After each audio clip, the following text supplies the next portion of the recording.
विचारलं की मला कोणत्या शाळेत घालावे आणि माझ्या नातेवाईकांनी सल्ला दिला की ही 7वी पर्यंत शिकलेली मुलगी हिला मोठ्या हायस्कूलमध्येच घाला. पण माझ्या आईला कळले की सोमठाणे या गावामध्ये जिल्हा परिषदेची शाळा आहे. त्या शाळेमध्ये खूप विद्यार्थी गुणवत्ता यादीत येत असतात. माझी आई एकदा तिथे गेली आणि श्री धायतडक सरांची भेट घेतली.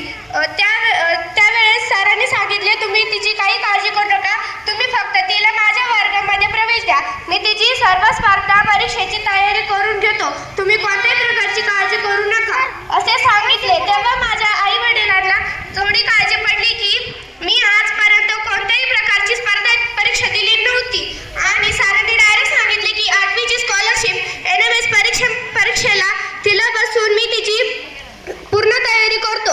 आम्ही सरांच्या बोलण्यावर विश्वास ठेवला. मी शाळेत आले आणि मलाही सरांनी पूर्णपणे कॉन्फिडन्स दिला की तुला मी स्कॉलरशिप परीक्षेसाठी गुणवत्ता मेरिटमध्ये आणू शकतो.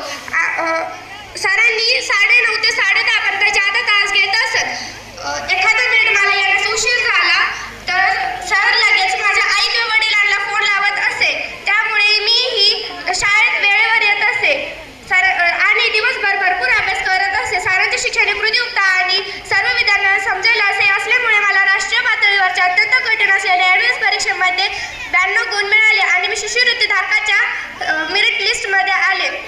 या परीक्षेच्या तयारीसाठी सरांनी 8वीचा संपूर्ण अभ्यासक्रम पूर्ण करून 132 वेगवेगळ्या प्रकारच्या प्रश्नपत्रिका सोडवून घेतल्या आणि त्याचाच फायदा आमच्या वर्गातील 9 विद्यार्थी ही अत्यंत कठीण परिस्थिती परीक्षा उत्तीर्ण झाले आणि 5 विद्यार्थ्यांना शिष्यवृत्ती मिळाली. नक्कीच आम्ही सर्व विद्यार्थी आमचे वर्ग शिक्षक श्री धायतडक सर यांचे शून्य आहोत. मोठ्यापणे आम्हाला स्पर्धा परीक्षेचा खूप मोठा